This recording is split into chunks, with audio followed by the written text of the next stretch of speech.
Arespalditzan, Arabako Aiara eskualdean, Larrea baserrira jo dugu Soloitza gaztandegia bisitatzeko.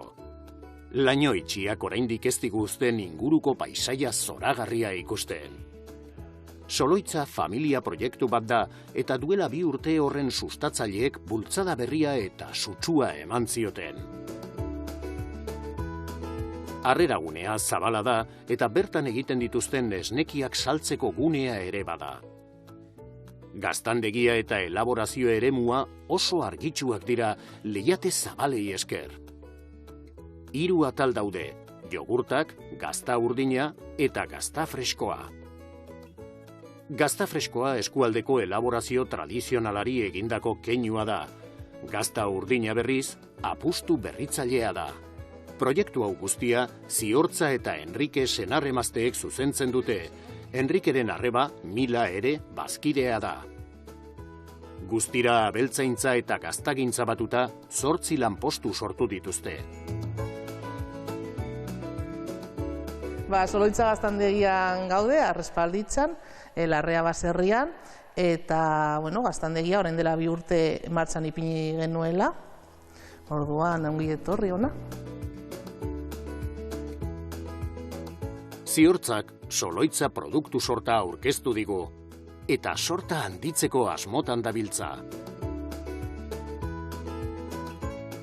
3 produktu ekoizten ditugu hemen, gazta freskoa, gazta urdina eta jogurta. Jogurta botiletan, ontziratzen dugu botiletan.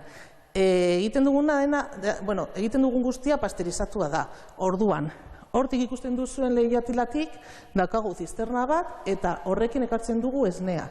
Beti eguneko esnea izaten da. Pasterizatzen dugu honetan, pasterizadore honetan, eta egingo dugunaren arabera, eramango dugu esnea alde batera edo bestera. Gazta freskoa egingo badugu, pasterizatzen dugu esnea, eta eramaten dugu mai honetara. Hemen egiten dugu prozesu osoa. Egingo badugu gazta urdina, egiten duguna da pasterizatu eta eraman ara. Kuba horretan, hasten dugu gazta urdinaren prozesua, eta hau luzeagoa da, hor hasiera da, gero bukatu behar dugu beste leku batzuetan. Eta jogurra egingo badugu, pasterizatu eta gero, eramango dugu tolba horretara, ez? Hor, hasten da jogurra martxan jartzen, eta hortze bertan, hasiko gara gero ere, ontziratzen botiletan. Hori da, egiten ditugun, hori dira 3 produktuak.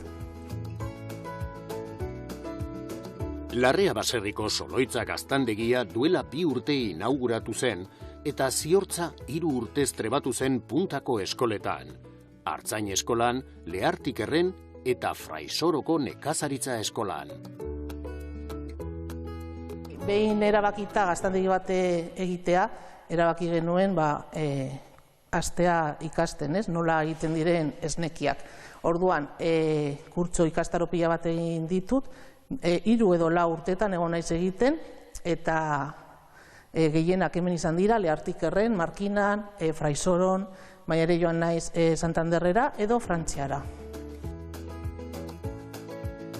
Ekoizten duten esne gehiena oraindik ere kaikuri saltzen diote. Egunero ekoizten dugun esne gehiena, Iparlatek eramaten du, kaikuk, eta guk hemen erabiltzen duguna oso gutxi da. Azkenean, 10% edo ekoiztuko dugu hemen gaztandegian. 30 urte baino gehiago daramatzagu animaliekin, behiekin. Benetan, Enrikeren aita eta ama, haiek lurra lantzen zuten lehenengo, zeuzkaten ardi batzuk, behi batzuk, baserri guztietan bezala, ez? Baina gero erabaki zuten esne behiekin geratzea. Eta Enrikek hartu zuen negozioaren lana orain dela 30 urte. Berak erabaki zuen hemen geratzea behiekin, eta orain dela urte gutxi, ni oterri nintzenean, erabaki genuen gaztandegia egitea. Eta saiatzea, iztea, zirkulo horri, ez, ekoiztu gure behiek ematen duten esnea.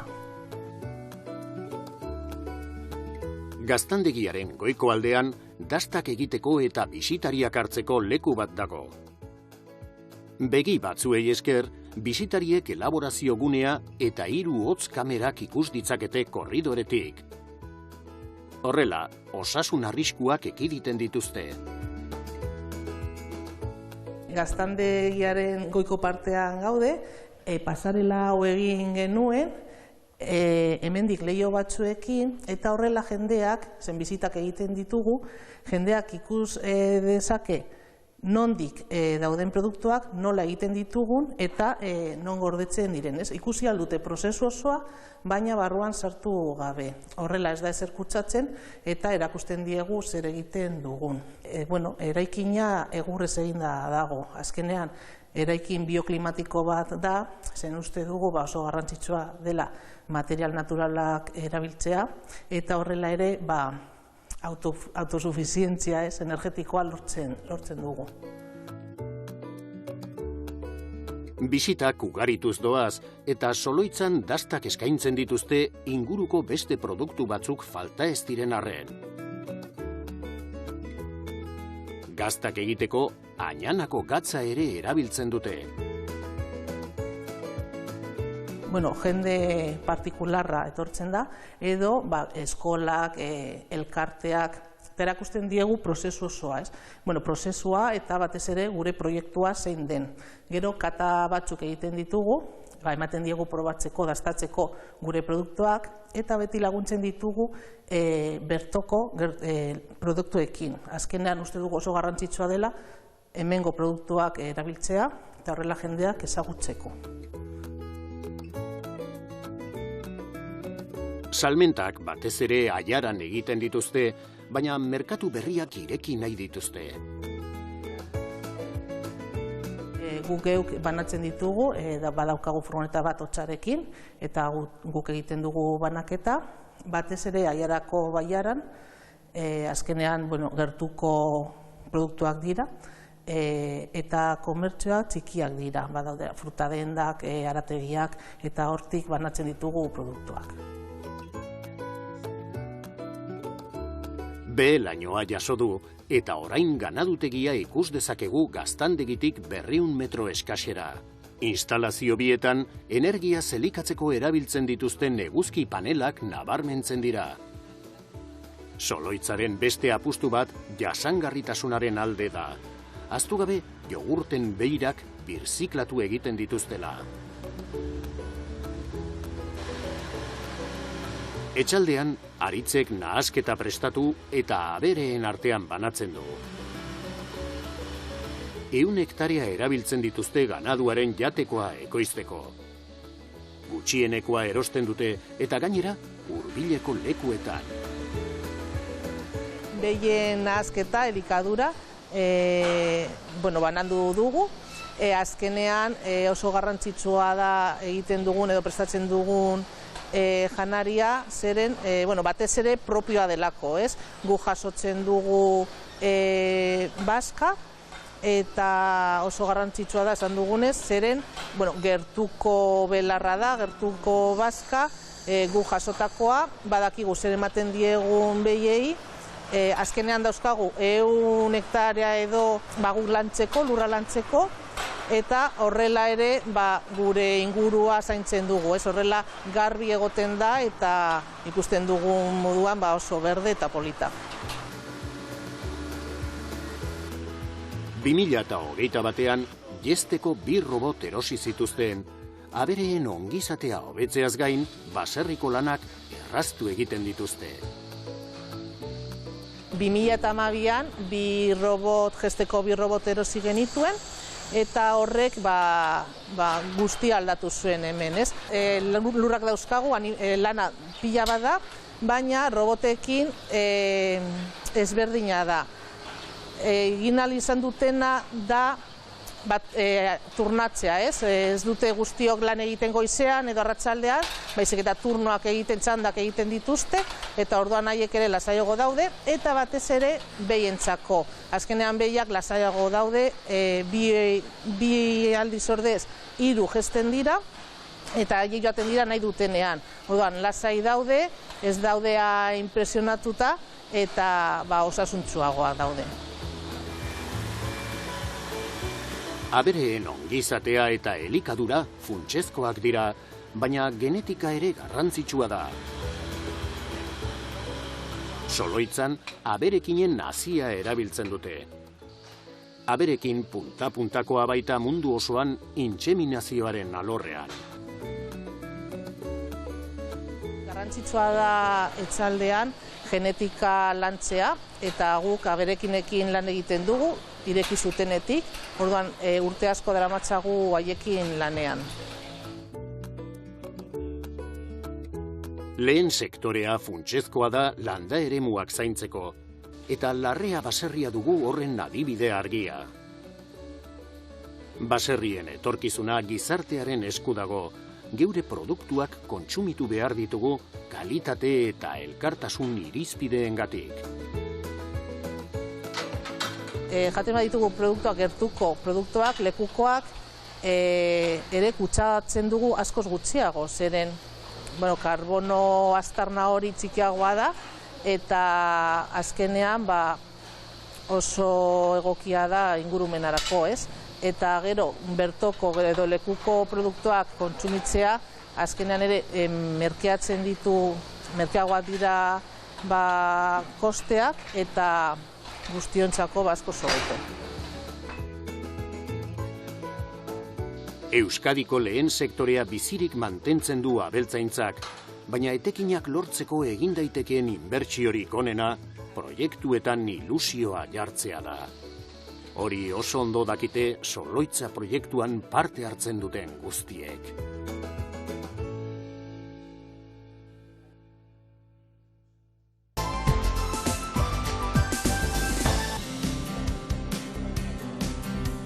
Eguraldi onagatik eta larunbata izateagatik animatuta, aurreko urteetan baino jendetza handiagoa etorri zen Abadiñora San Blas eguna ospatzera. Euskal Herriko hainbat tokitan ospatzen bada ere, Abadiño da San Blas eguna errotuenik dagoen udalerrietako bat. Urtero bezala, hainbat arrazatako abere erakusketek milaka ikusleren begiradak erakarri zituzten. San Blasetako erroskilak eta opilak ez ziren falta izan normala denez, ez da kordelak ere, katarroak eta gripeak prebenitzen baitituzte tradizioaren arabera.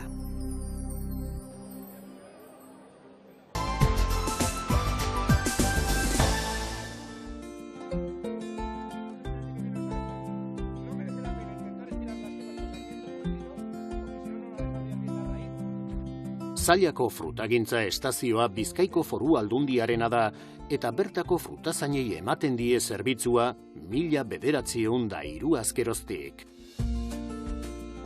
Saiakuntza eta esperimentazio bidez informazio praktikoa eskuratzen die nekazariei.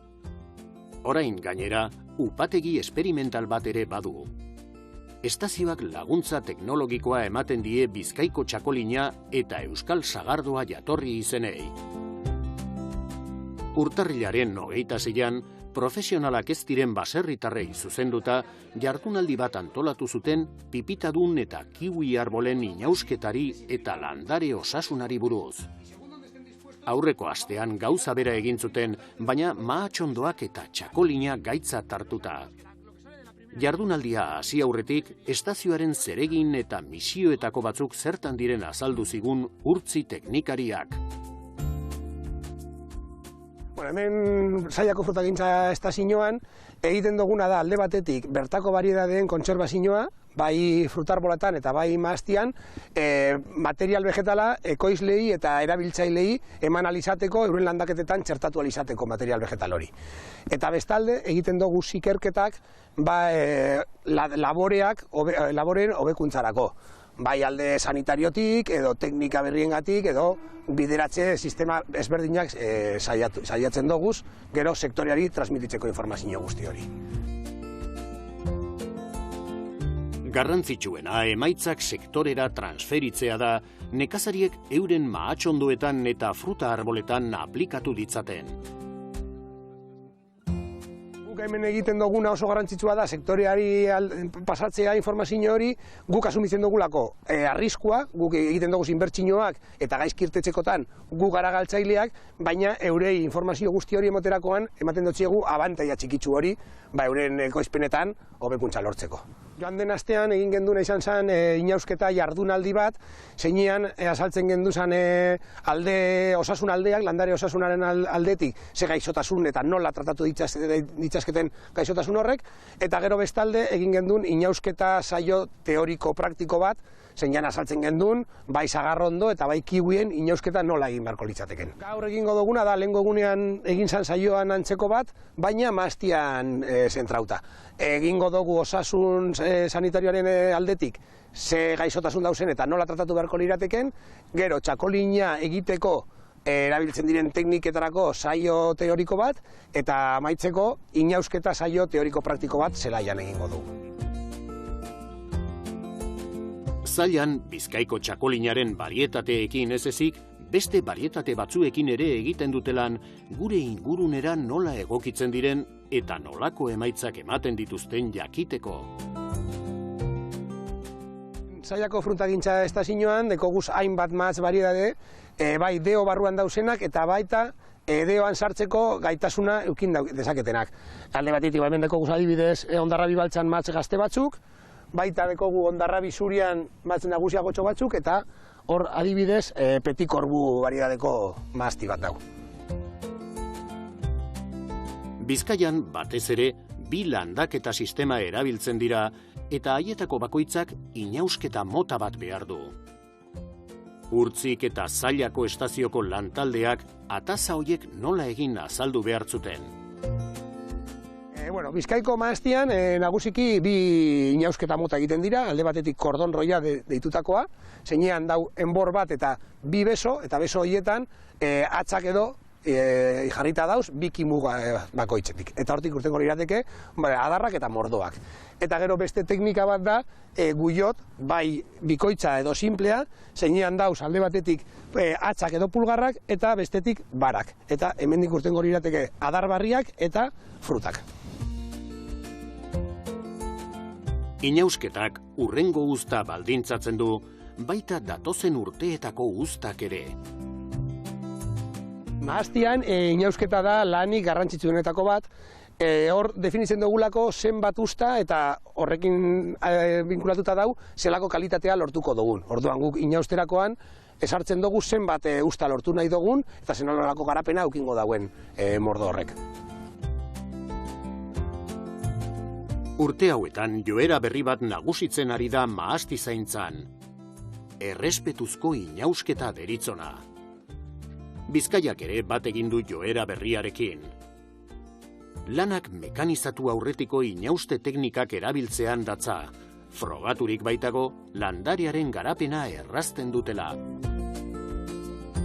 Errespetuzko inausketa, gaur egun berriro hartzen ari den teknika bat da, aintzineko tekniken oso antzeko edo berezkoa dana, eta egiten dagoena da landarea errespetatu. Bere sabia mugimendu naturalak onak izan deixen, eta orduan bekaldetik sabia joan beharko lirateke, eta mosketa guztiak egiten dira goiko partean. Mosketa horrek ez mosteko sabiaren mugimendua landaratik. Jardunaldiko parte hartzaileak iristen hasi ziren. Bien bitartean, Urtzik estazioan egiten diren lan ugarietako batzuk erakutsi zizkigun. Esaterako, lurralde historikoan oso tipikoak diren Sagarrondo hauen bilduma.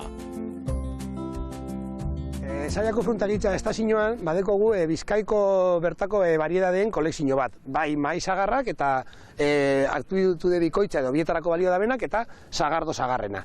Material honen kontserbazioagaz lortzen duguna da, bai ekoizleek edo bai partikularrek nahi badabe beren frutarboletan bariedade hauek txertatu, guk ematen dutziegu material vegetal hori eurek txertatzeko. Hainbat eskualdetako lupulu barietate komertzial eta basatiekin ere esperimentatzen dute eta emaitza onak lortzen ari dira. Beste esperimentazio batzuk estaziotik kanpo egiten dira. Esaterako, anduien oinarrian produktu fitosanitarioen erabilera murrizten duen makina. Hemen dekoguna da lupulo edo txaiena landaketa bat, Aleobitro enpresarekin elkarlanean egiten dakabizen proiektu baten barruan, eta proiektu honetan egiten duguna da alderatu variedade komertzialak eta bertako variedadeak ikusteko variedade horien potentziala merkaturatzeko. Jardunaldien hasieran parte hartzaileak 3 taldetan banatu ziren. Andoni eta Ana landare osasuna zarduratu ziren, Nagore enologoak txakolina nola egin azaldu zuen, eta Urtzik inausteko prestakuntza jorratu zuen. Taldeak gai batetik bestera igarotzen ziren. Jardunaldiak antolatzeaz gain, estazioko ateak zabalik daude beti, Bizkaiko frutazainen eta mahastizainen zalantzak argitzeko prest.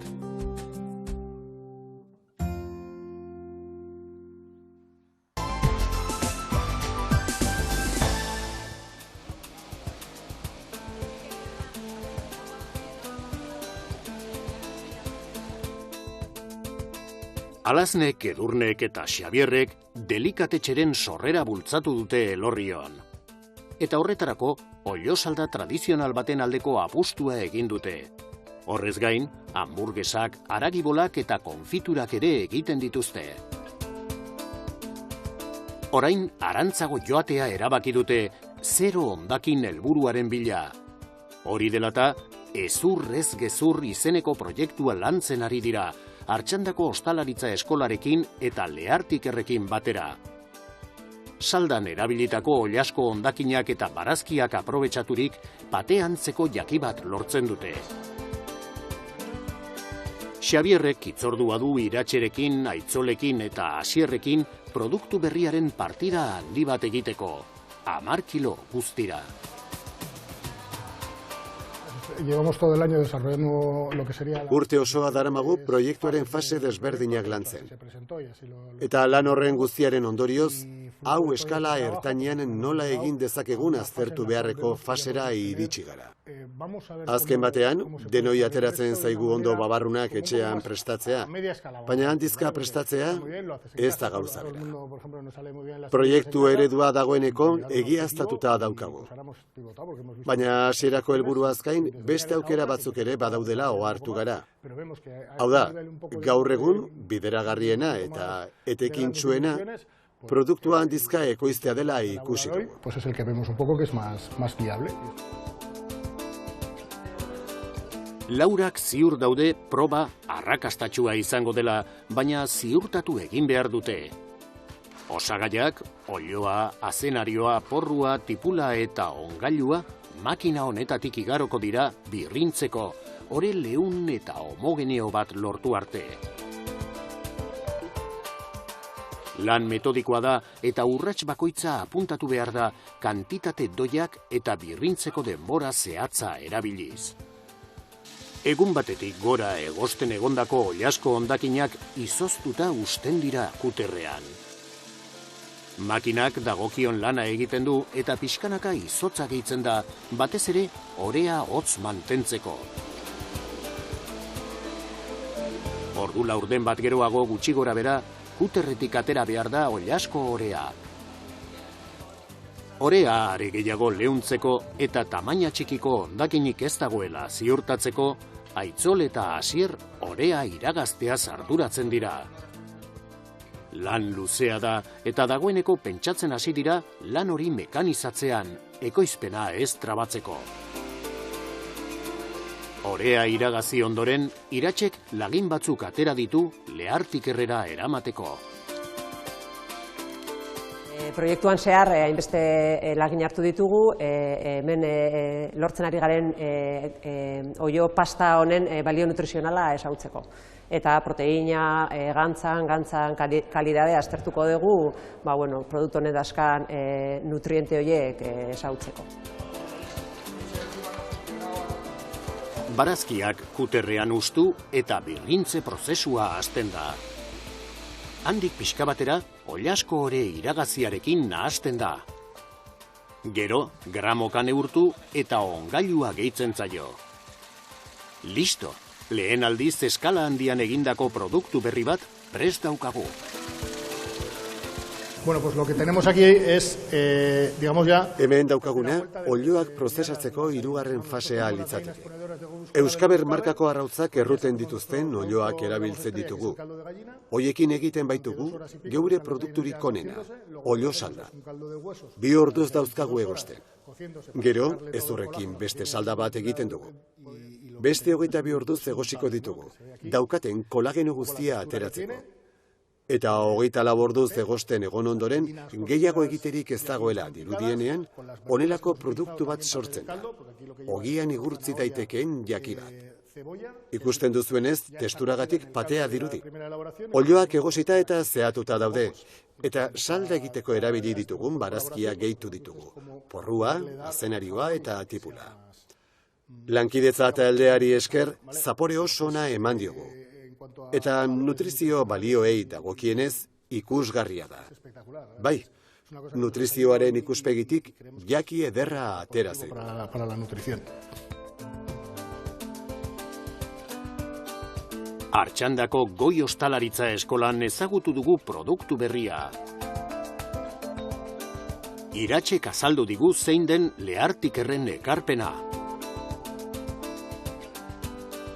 Lehartikerrek gai tekniko eta teknologikoetan bide lagun izan da proiektu honetan.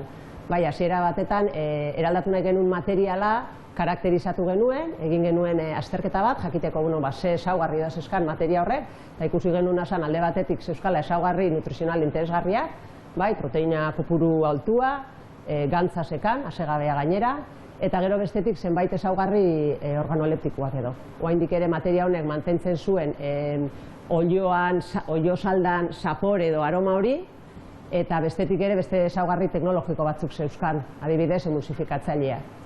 Eta hortik aurrera gero bebai, bukaeran egin duguna da produktuaren ekoizpen hori delikatetxera eraman dugu, eta eskala industrialean ekoiztu dugu. Produktu berria sukaldean nola erabil dezakegun azaldu digute Aitzolek eta Asierrek. Baina produktu hauek erabili aldira bere merkatuan dagoen analogo bezala. Da nugget bat, baina ez dugu erabiltzen oilo haragia, erabiltzen dugu hezurrak, eta hezurra hauek daukate protein gehiago haragia baino, eta ere daukate hori, kalitate organoleptikoaz da saldan soberan dauden hezurrekin eginda. Eta hezur horiek hartzen dute saldaren zaporea. Eta honekin daukagu karakteristika organoleptiko oso gozoak eta ere karakteristika nutrizionala oso onak. Proteinarekin. Euskaber kooperatiban erabilitako oilo erruleen bizitza produktiboa amaitzen denean, hondakinak zerora murrizteko asmoz sortu zen Hezurrez gezur izeneko lankidetza proiektua. Produktu berriaren testura patearen antzekoa da, eta nutrizioaren ikuspegitik duen balioagatik, osasungarria izateagatik eta koipe gutxi izateagatik nabarmentzen da.